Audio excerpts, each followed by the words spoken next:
Mr. Speaker, we have been observing a humanitarian disaster that's occurring in Iraq and further in Middle Eastern countries. We think that these radical Islamists calling themselves IS has seized a large territory in eastern Syria and even across northern and western Iraq. The brutal situations that we currently observe includes like massive killings, abductions of members of religious and ethnic minorities, and even beheadings of soldiers and journalists. The IS currently, the impacts that IS is creating is currently limited in Syria and Iraq. However, we think that as they promised, it will break the border of even reaching Jordan, Lebanon, and they even announced to free Palestine. We don't want to see the current status quo to continue, and we think an urgent action is vital, and that's why we are proud to propose today's motions whether we should support the military actions in Iraq to fight against IS. We think that these demands that these IS is currently having to a state ruled by a single political and religious leader, according to the Islamic law called Sharia, is actually an unjustifiable demand. We think it will create further problems, not only in Middle Eastern countries, but further on a threat to the international society, and therefore we're proud to support. Before we go into your substantive cases, let me clarify our model. Our model consists of mainly three things. First of all, we will support a military action by coalitions by Western countries and also including Middle Eastern countries, specifically US, France, Beijing, Australia, Germany, Norway, Denmark, and also with Middle Eastern countries, Bahrain, Egypt, Jordan, Arab Emirates, Iraq, Kuwait, Oman, Qatar, and Saudi Arabia has already agreed each other to form a coalition to attack IS. We support such military actions. Secondly, we'll continue to push Iraq to not discriminate Sunnis, because we think that's one of the reasons why these IS started to be very radical. Things like affirmative action in parliament, which the Iraq government actually already promised to do, but failed to act. We're going to push those things to happen to abolish a religious conflict. And lastly, we'll supply weapons to Iraqi soldiers and Syrian military groups who are currently fighting against IS. So, three substantive cases that we're going to bring to you. Firstly, what are the clear problems that we see and why this model is necessary and how military actions we're going to dissolve this issue. And my next speaker will go further to analyze on how this is going to minimize the international aspect, minimize the threat to the international aspects. So firstly, what are the problems that we actually see? There are three main problems that we see. A, we think that they are overtaking part of Iraq, where most of oil production is currently happening. Well, what does that mean? It means that if we do not actually act currently, urgently, we think that these IS groups are going to get stronger because they have this natural resources supply. We don't want to see that from happening. Secondly, we think that currently people are very much suffering. The innocent casualties are being killed, and we see a lot of casualties in these, not only in Iraq region, but also further extent to these like Middle Eastern territories. And we find a humanitarian disaster which needs an urgent action. And C, we think that this US government action currently in Middle Eastern countries to build a nation is being harmed by this IS presence. What do we mean by this? The reason why the Iraq does not have the capabilities to actually fight against IS itself is because the nation building process has been stopped. These are things like elections, things like nation stabilizations, which is very necessary in many Middle Eastern countries. The current US government efforts are being stopped, and therefore we need to fight against IS to actually continue on the process. Now, secondly, why is it very necessary for us to intervene through military actions? Because first of all and foremost, we think that Iraq government does not have the power right now. We think they do not have the capacity to fight back against IS and actually win over them. But more than that, we think that these Middle Eastern countries also, without US intervention, there's no way that we could incentivize them and even no way to succeed to fight against against IS. The reason why they do not have an incentive currently because they might view the situations as Iraq as the domestic problems within Iraq and Syria region, and we need the coalition of both Middle Eastern countries and Western countries to fight against IS. But further on, we don't think that they have the capacity also, aligned with like Iraq, to actually fight against IS without the support of US intervention. But secondly, we think before that, yes, quickly. But don't you think this will create a huge backlash? Because now the US is going and bombing Muslims in the country, which is exactly the message that IS sends and will use to recruit more members to join them. But we think that it's going to be further analysed on my third argument, but we think that this is actually the most effective way to get help from Arab countries without any hatred. Because at the end of the day, even Arab nations and Al-Qaeda is even hating, expressing their hatred towards IS, because they are very radical. We think that this is actually a proof that this intervention will not going to be perceived by Western countries like imperialism or Western countries' unjustified intervention, but rather it's going to get a support from Middle Eastern countries and going to gain much more international support within those regions without any hatred. But what is the second reason why today's motion is necessary? Because even if they success on their own, we think that because these Sunnis were going to be continue to be discriminated. The reason why they're discriminating Sunni is because they feel that Sunni is harming them, and such religious conflict we're going to continue, which is going to be meaning that these countries between Iran and Iraq were going to be continuously suffering from conflicts and hatred, expressing hatred to each other, and such kind of religious conflict we're going to continue. And that's why we think that we need a clear action right now to not only intervene and resolve the issues, but also to push Iraq to stop discriminating Sunnis. But how is it going to be effective? Why military action is necessary? Because we think that it's going to be the most quick and effective measure which will minimize the collateral damage. The targeted bomb that currently the US possesses and the military capacity that the US in countries possesses, we're going to quickly resolve this issue. But secondly, as I answered the PY, we think this will going to get help from the Arab countries without any hatred and different from any other interventions. Mr. Speaker, we cannot no longer observe the current humanitarian disasters that's occurring. We think that the military actions that can resolve these issues is extremely necessary, and therefore we are very proud to propose. Yeah. If we've learned anything from history, Mr. Speaker, ladies and gentlemen, is that it's very difficult to put down anger through anger. It's very difficult to eradicate terrorism through war. And in every fight where you're going against people who are trying to seek some kind of autonomy, who are claiming, even if you don't believe in their claims, that they are fighting against an oppressive force, increasing that oppressive force only increases or justifies the war that they fight. We believe on side opposition that even if the government team can show some short-term gains, in the long term, you're going to create more violence and this cycle will only repeat itself, right? So our stance on this side is very, very clear. We think a Western-led attack on the Islamic State, or the groups that are calling themselves Islamic State, is only going to worsen the situation. And I will spend the bulk of my first speech showing how that would happen. And in order for that, we think you really need to understand the cause of the problem and what's spurring this crisis. Our position on this side of the house is to look for long-term leadership. We think the long-term, what the Arab world needs, what specifically that part of the region needs, is greater Arab autonomy and leadership. And that means that whatever response needs to be Arab-led, not just Arab-involved. And I'll explain why what the previous speaker mentioned isn't really Arab leadership. And it also needs to focus on nation building, which is going to be the roots of the problem. And my second speaker will go into this in far more detail, but towards the end of my speech, will explain a little bit more about what we mean by that solution. Okay, so that's what we think. We think that in order to really change, you need to go after the root of the problem, not just have this Western-led intervention, which will then make things worse.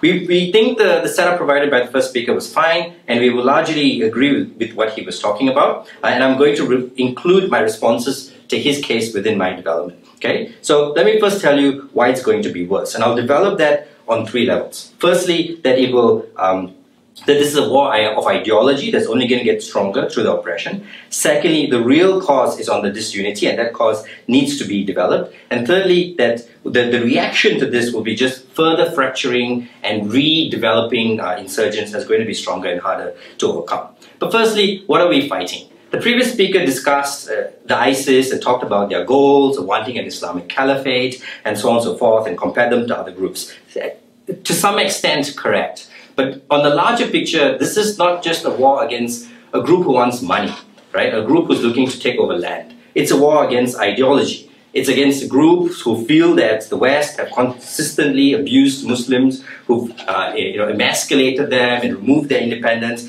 and continues to struggle and choke them. right? That is the message that they are posting. It is a message that is so powerful that ISIS has managed to recruit people from all over the world. There are Brits, Australians, even from my native country of Malaysia.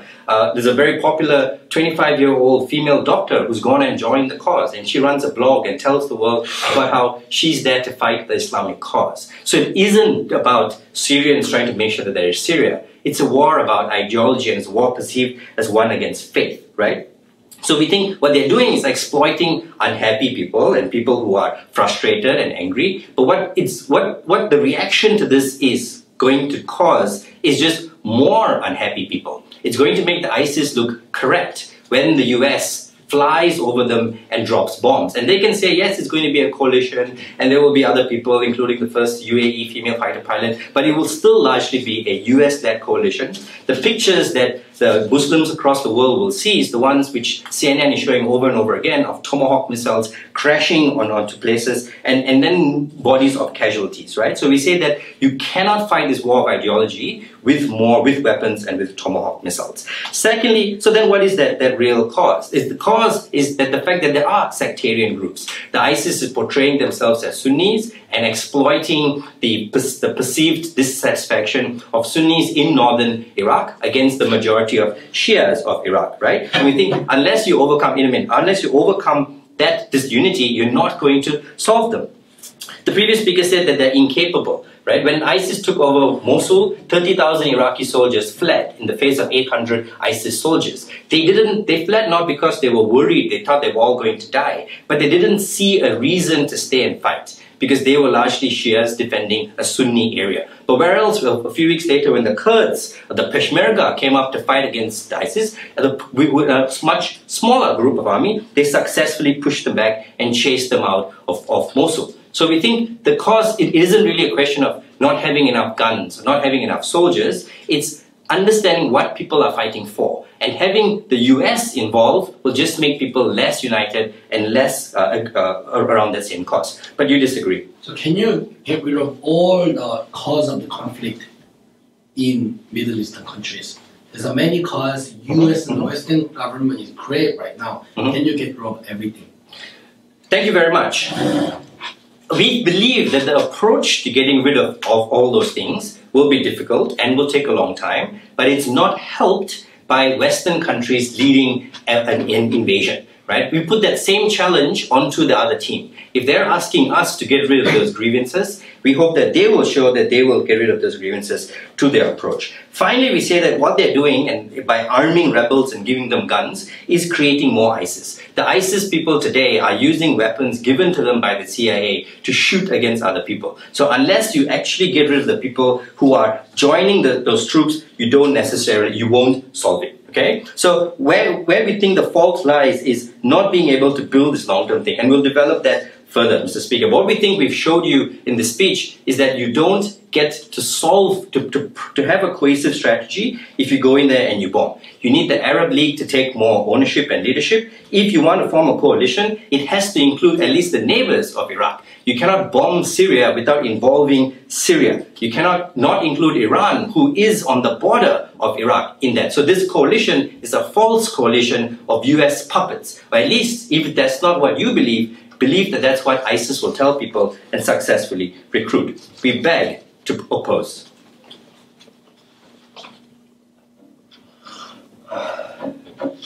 We think that it is unfair to criticize the US government because the moment you do something in the Middle East countries, you will cause more problems, right? Because in the status quo, there's a lot of things happening in the Middle East countries, right? And based on the government logic, if the Western government do something and they lead the groups of the countries and protecting the peoples of the Iraq from the IS, it will cause more problems. I don't agree that's the truth. We think that ideology fight can be redefined after how US and Western government dealing with the conflict, right? If they try to impose their own ideology, it looks bad because, they get rid of the IS and they have new oppressed countries like US. But I don't think US and Western countries do the same thing because they learn a lot from their own mistake. That is why we strongly propose this motion. We should protect the people who is living under the Sharia law made by the IS and whose head is chopped just because they like the music, and we want to protect them. With that, I have one argument. Firstly, I'm going to talk about why Western intervention is inevitable in the long term, and that it will be more ugly if we don't act right now. Before moving on to my first argument, I'm going to rebut some of the case coming from Tim government, right? He said, you know what? Cause of the problem, it's not about the money, but this cause of the problem is about the ideology, right? I agree with that idea. But the frame made by government, the ideology thing, I cannot agree, right? It is not about Western versus Eastern ideology. It is more about Sunni and Shia. Many people who is discriminated by the certain groups of people, and they are fighting. That is why they join the IS. And most of the IS is created by and consists of Sunni rather than all the Muslim peoples, right? More than that. That is why they are fighting between IS and Middle East country rather than fighting between IS and Western countries, right? He said this movement looks like US puppet thing. I don't think that is true. US asked other countries join their fight, and only Sunni dominated countries join the fight, right? That is why I don't think people is going to see this as a puppet of the US. But the thing is, like I said before, those ideology will be redefined by the after conflict, how the US and Western government is going to dealing with the conflict after they fight against IS, right? I think this is, and then more than that, I think this is a good way to show that US is fighting for the Middle East rather than their own countries. Since we are not, Western countries are not having any damages right now by the IS. That is why the ideology which wants to be created by IS cannot happen in the status quo. Yes. So if the US is interested in building a broad coalition, why did they not invite Syria to join their coalition? Because they fight against Syria, and they don't think Syrian people is the good guys. But US asked the Syrian Liberation Army to join their fight, and they have a plan to give them munitions and weapons. That is why this coalition looks good, better than doing nothing. And my first speaker clearly give you the clear models, right? He said there is a lot of we will invite a lot of countries, and we are going to push Iraqi government and other Shia-dominated countries. You shouldn't discriminate these peoples, right? If US didn't, help Middle Eastern countries and solve these problems, US cannot say many things, right? Because they didn't help. That is why conflict is going to be worsened by the government policy. Let's move on to my first argument. Why the Western, intervention is inevitable, and it will be more ugly if we do not act right now. We think that this looks exactly the same as Afghanistan terrorist haven things, right? Which caused 9/11 in the US. Because they can make their own military base, they can earn money within their territory. Now IS is earning more than $2 million a day, and they're using that money by supplying food and the machines and all the other arms. Why this is the problem, Mr. Speaker? If, like Tim government believes, if IS exists because they said I am fighting against US, if we create these terrorist haven, and IS is going to attack Western countries more, right? Other than they will lose a lot of support from the people. We think this is the problematic. If Western countries get terrorist attacked by the IS and people see this is the big threat of their life, Western government has motivations to completely crash down IS territory rather than getting coalition from other Middle East countries, right? And there will be no understanding from the Middle East peoples, and US and other Western countries not going to carefully attack certain area where they know there is the terrorist organization, and there will be more collateral damages. And if that happens, and IS and Middle East countries is going to be angry more. That is why the situation is going to look more ugly rather than nice. unless Tim government shows us in today's debate that without U.S. intervention, IS can be defeated by the Iraq and other Middle countries. They cannot win the debate because conflict is going to be ugly rather than nice.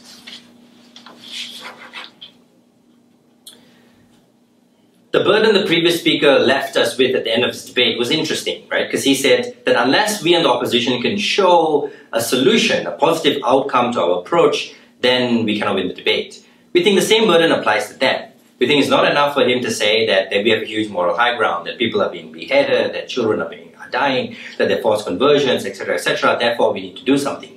Because the bombs that Americans will drop will kill Arab children. The bombs that they will drop will kill women, will kill innocents, will kill all people, right? And we think that more people are going to die from this outcome. And it's not enough for us to also say that just because more people will die, then therefore you should not do it. We think that there is a burden on both teams today and a burden on you to think in the long term. What we argue is that what may seem like this good short-term reaction at this point is not a good long-term decision. What I'm going to do is ask 3 questions in my speech today. I'm going to ask, what is the cause? What is the real cause? And let's try to understand that and try to overcome that. Secondly, what is the effects of actions or inaction? And here, deal with NC's point about how there is an inevitability of action and it's better for us to act now. And finally, I'm going to look at then what is the solution? And here, get into more of my positive matter, which is the position that we're going to take and say why we should continue. Okay, but let's look at the cause. We're glad that they conceded that it is an ideological battle, right? But he said it's more about Sunnis versus Shias than West versus East. To some extent, this is true because IS do not yet have open ambitions of attacking the West, unlike Al-Qaeda or some other rebel groups that they used to participate with. But at the same point, the IS do and through their actions, which we can see, which he said, like going after Western journalists, going after people who they connect with the West, it is not something which they partner together with, right? So they do have an opposition towards it.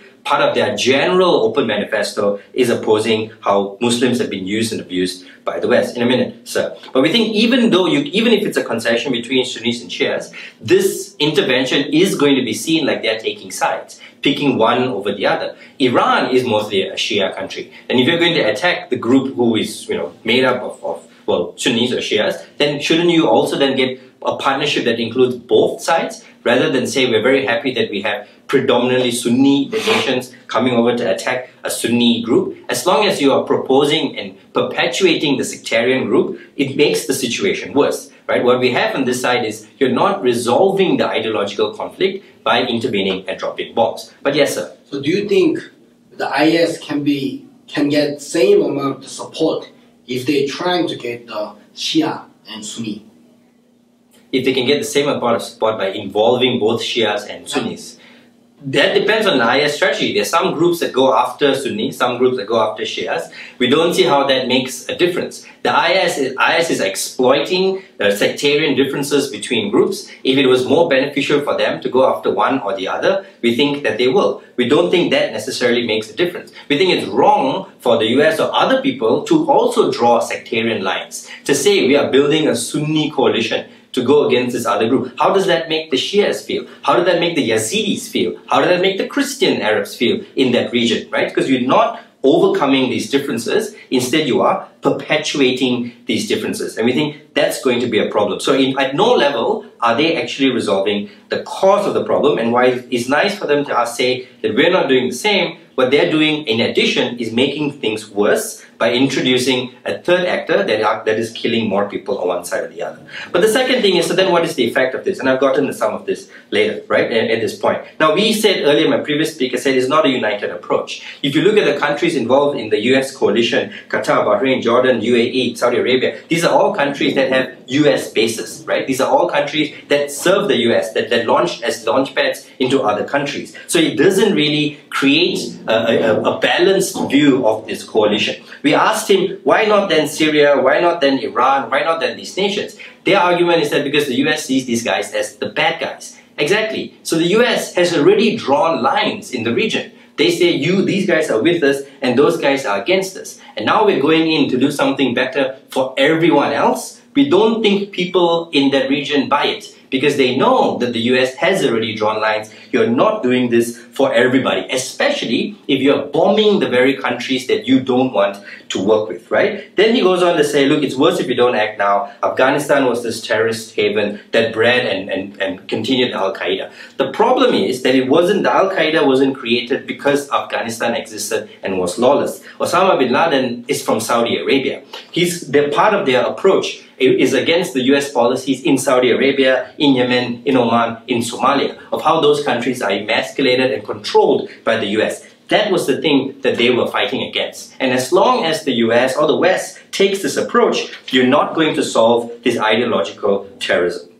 Finally then, what is the solution? My previous speaker indicated how the problem with the soldiers was not that the soldiers were inadequate or untrained, but they didn't feel part of united Iraq. And we think that needs to be the focus. The US has taken an EP stance about their position in the rebuilding of Iraq. They need to ensure that there is a strong united stance within the country. That now that finally that Maliki is removed, the power sharing agreement that was introduced within the Shias and Sunnis needs to be the one that is prioritized, right? You need to ensure that the Arab League takes position and take control when they are ready to take control. Turkey has showed some kind of willingness or interest to be involved, as has Iran and as has Syria, actually, because Syria says that this is exactly what we've been fighting against. Somehow these countries need to be formed into a coalition to take leadership over their region. Is this going to take a little bit more time? Yes. Does this mean the US needs to step back?